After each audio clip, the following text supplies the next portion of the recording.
ça fait des années que je soutiens l'Arménie. Quand je suis allé là-bas, il y a quasiment 7 ans maintenant, j'ai été bouleversé par l'Arménie. Ensuite, j'ai décidé de m'engager, j'ai fait cette promesse de jamais abandonner l'Arménie. La région Auvergne-Rhône-Alpes s'est jumelée avec le Syunik pour les défendre.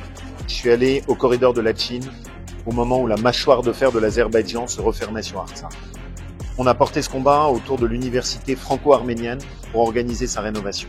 On a été engagé avec l'UGAB pour aider toutes les populations qui avaient été déportées depuis Artsakh et pour pouvoir les aider dans leur réinstallation. On est aux côtés de ce territoire du Syunik en ayant jumelé toutes les communes du Syunik avec des communes de chez moi, d'Auvergne-Rhône-Alpes. Et puis enfin, je suis président du groupe d'amitié franco-arménien à l'Assemblée nationale. Et on se bat pour porter une résolution qu'on veut faire adopter par le maximum de députés pour exiger la libération des otages. L'Arménie n'est pas seule. Et je ne veux pas qu'on la laisse s'enfermer dans le silence. Parce qu'on parle de l'Ukraine, parce qu'on nous parle de ce qui se passe en Israël, et parce qu'on oublie l'Arménie. Il n'y a pas de plus grande injustice.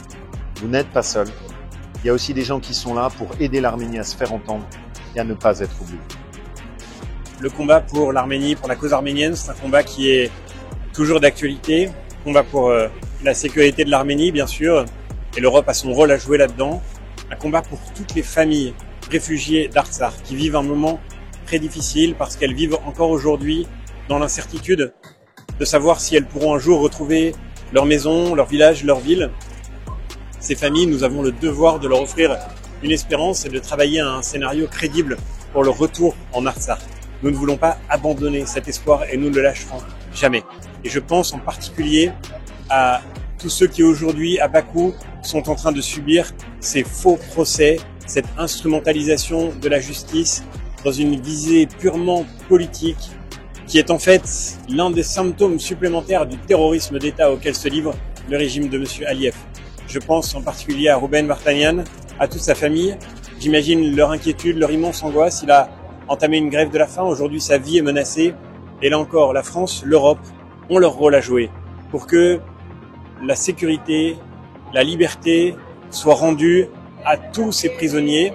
C'est aujourd'hui une urgence vitale, une urgence humanitaire, mais c'est aussi l'urgence de la justice et de la démocratie qui sont exactement ce qui est en jeu dans ce débat et ce combat. La cause arménienne, je la porte, nous la portons ici à Paris et bien sûr dans ce moment que vit l'Arménie, dans cette paix extrêmement fragile, je veux soutenir non seulement les Arméniens mais aussi bien sûr toutes les personnes déplacées qui ont été chassées dans cette épuration ethnique depuis l'Artsakh.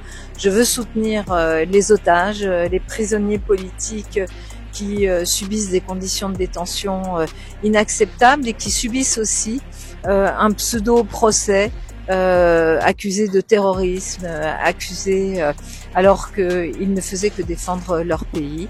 Et donc Paris se tiendra à leur côté. Les habitants de l'Artsakh sont déjà citoyens d'honneur de la ville de Paris. Nous continuerons à honorer notre promesse et notre engagement et notre soutien.